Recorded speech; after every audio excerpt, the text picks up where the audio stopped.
Hey guys, this is Nova11 here, and right now I have a pretty interesting video for you guys. It's not really going to be the first look, but it's going to be like an overview, I guess, of what you get in the Brave New World for Civilization 5. Showing gameplay is kind of lengthy, and I will do that, but only on demand from subscribers. Not something really I want to just upload because it's going to be pretty lengthy, so it takes someone that's really considering the DLC to actually want to be something so lengthy. But anyway, so the Brave New World is pretty much an expansion for Civilization 5, and it adds a lot of cool things. Like, for example, you can get like a new culture victory. So pretty much they added like all these like writers and musicians that you can place like in strategic locations, kind of like, you know, like an opera house or a theater, or etc. So so yeah, now they even have archaeologists that you can use to investigate like certain sites, like maybe battlefields, or even, I don't even know, probably tombs or something. I really don't know.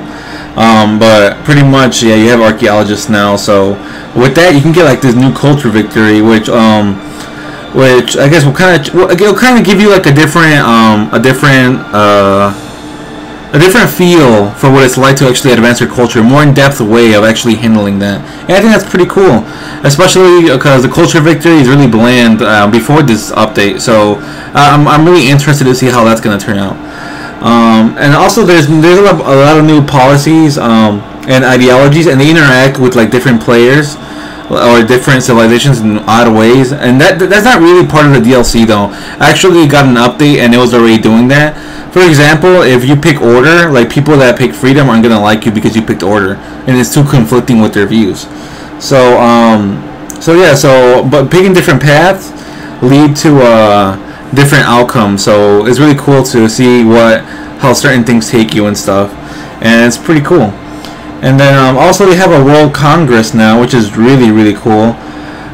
It really adds a new spice to the whole diplomatic side of the game, and it's really cool that that you can implement like sanctions against, you know, like buttholes that are not doing well in the game or something. And then and how you can limit resource usage, you know, to kind of like oh, no nukes for you, like pretty much what you can do in what's happening in the real world. You know how Russia and the US are trying to disarm each other? Yeah, I think it's like that. It's pretty awesome. I think it's really cool. And then also they have international trade routes, which is pretty cool. So obviously you can create, you know, like kind of wealth and stuff, and you can even use it to spread your religion and, you know, whatever standing you have when it comes down to culture and whatever science you have. It's really cool, and I guess you could actually advance yourself more easily when you have especially like friends and stuff, or allies, nations, which is pretty cool. And then also there's obviously new civilizations and units and buildings. There's also new wonders, and there's 2 new scenarios. One of them is American Civil War, which I will show you right now, and then the other one is actually the scramble for Africa.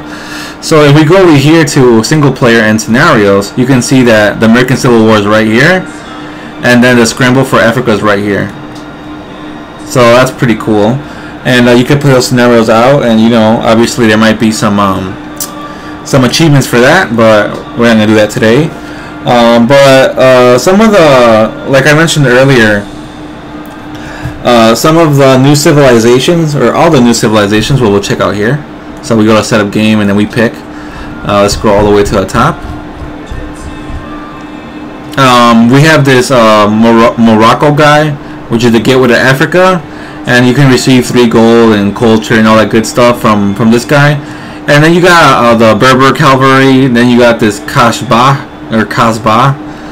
So it has the unique buildings on there too, and it also has the little cool symbol right there for this specific nation. Then we go over here to I don't even want Ashurbanipal for Assyria, treasures of Nineveh, and then yeah, so pretty much you can take over any sciences from conquered cities. Although I expect that the cities that you conquer obviously don't have technology as advanced as yours, which is how you're able to conquer them. But I could be wrong. But you know, it doesn't let you. It's not cheap. It doesn't let you buy cities off of people. You know what I mean? So, or trade. So You know, you're not that overpowered, but it's still a pretty cool idea. And then you obviously have the siege tower, the royal library, and then a cool symbol for them. So next we have this guy right here, the Celtics. I don't even know how to pronounce his name, honestly.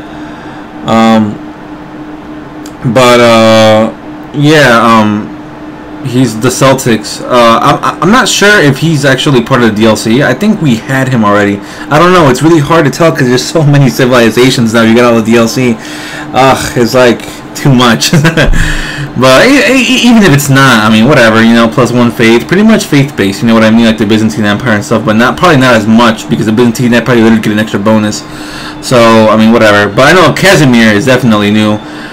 He's from Poland. You receive a social policy every time you invest in the next era. And then that's pretty cool because that means every era you get a new social policy, and that's pretty much a free tree. So yeah, and then you got the winged hussar. I don't even know what that is, but it's like a horse unit. And then it has a ducal stable. So pretty much it's really horse based. So I guess horse resources would be great if you're playing as Casimir III. And then we got, let's see, this guy, Enrico Dandolo. And then this dude is pretty crazy. You cannot gain settlers and you can't annex cities. You can only puppet. That's crazy. I think that's really crazy because, like, I don't know. That sounds like it would make the game very hard. You get a unique unit called the Merchant of Venice after you get optics, which is right here. And then you can purchase a puppeted city, so it doesn't screw you that bad. But still very interesting. If you take down Civilization, the hardest one with this guy, you deserve some serious respect. I don't know. Seems like it would be complicated. But, and I got Great Glasses, so pretty much naval unit, but also the merchants, and there's a cool little symbol for them. And then we got this Indonesian spice islander, Gajah Mada. Like I said, I don't know how to pronounce any of these. I'm not a historian. Don't kill me, please. But yeah, you get 2 unique luxury resources, which is pretty cool, but it's in the first 3 cities founded outside a continent in which that city is specifically held.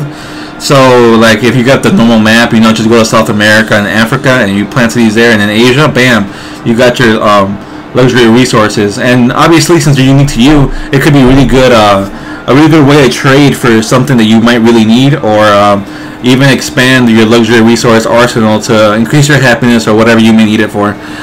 And yeah, so let's see what else we got here.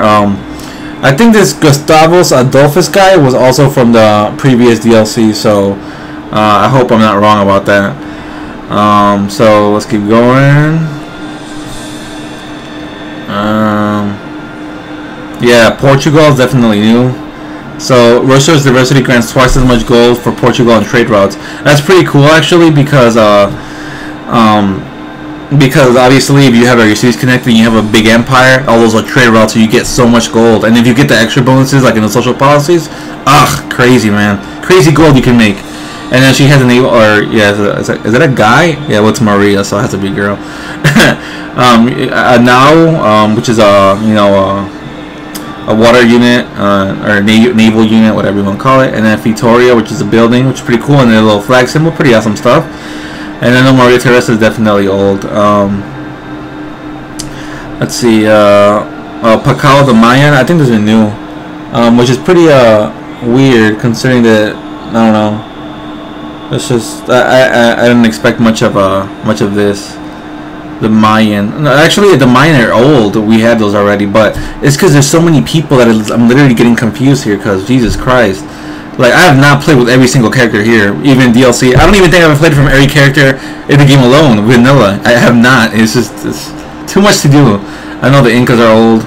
I'm pretty sure. Let's see what else we got here. Pedro II is definitely new. He's Brazilian. Tourism output plus 100% during the golden ages. Oh, so tourism is definitely a way you can get income, earn great artists, musicians, and writers 50% faster during the golden ages. Pretty interesting. So it's definitely culture based, but not too much because tourism is actually, I think, is economical. So it's culture and money. So that's pretty cool. Then we got this guy, Pocatello, the Shoshone, whatever, I don't know. Oh, sorry, I didn't show you the uniqueness for this guy.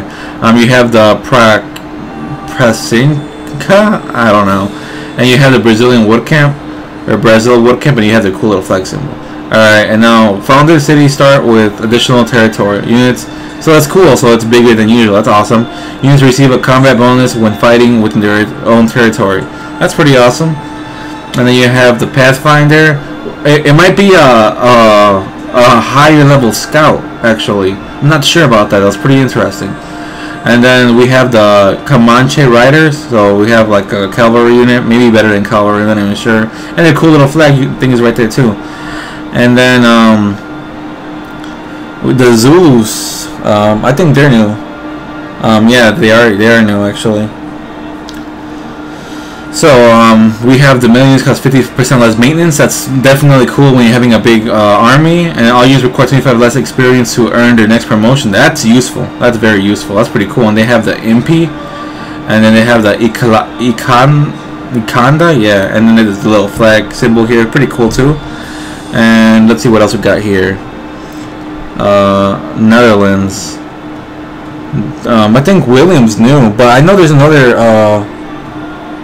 Netherlands unit. Then he might be old then, the Netherlands, but I'm not entirely sure. Let's go. I don't remember seeing him. William, I don't. I really do not remember seeing him. So he might be new. I'm sorry if I missed anyone, but it's really hard to know the difference between all these people. But I'm not sure. I don't think he's new though, because I've had the Netherlands before. I played them, but I'm not sure if it's the same guy. So they have the sea beggar, and then they have the polder, but I'm not sure if they're new. I'm not entirely sure. Sorry about that, guys. But it's hard. Look at this. Look at all these people. All right. The fact that I managed to see the difference between some is really, really something. Okay. So all right. So there goes that. And yeah, that's pretty much it, guys. That's pretty much what you get with the Brave New World DLC. I mean, some really interesting new types of ways you can play the game. Let's see. Did they add map? I don't think so. No. Alright. So yeah, guys. That's my overview of Civilization 5. If you guys want to see some actual gameplay with an actual new civilization, the new civilizations are Kashmir of Poland, Pedro II from Brazil, the dude from Assyria, I don't even want to pronounce his name, Shaka, let's see, Zulus, Maria I of Portugal, and then the dude from Indonesia, Gaha Mada, and then Ahmad Al-Mansur from Morocco, also Enrico from Venice, and the dude from Shoshone, Pocatello. So yeah, guys, if you guys want me to pick any of those, just let me know, and I will do a standard gameplay of them and show you, how you can use them around. Please don't make me pick that dude that you can't annex cities and stuff, because God, that'd be very difficult to win. So yeah, guys, I hope you enjoyed this overview. Like I said, don't get mad that I didn't show any gameplay. Just let me know you want to see it. If you want to see a scenario, tell me. I want to see the American scenario or the African scenario, and I'll do that. But just let me know, guys. But otherwise, it's been Nova Rolling Angel here. I hope you enjoyed this overview, and I'm out for now.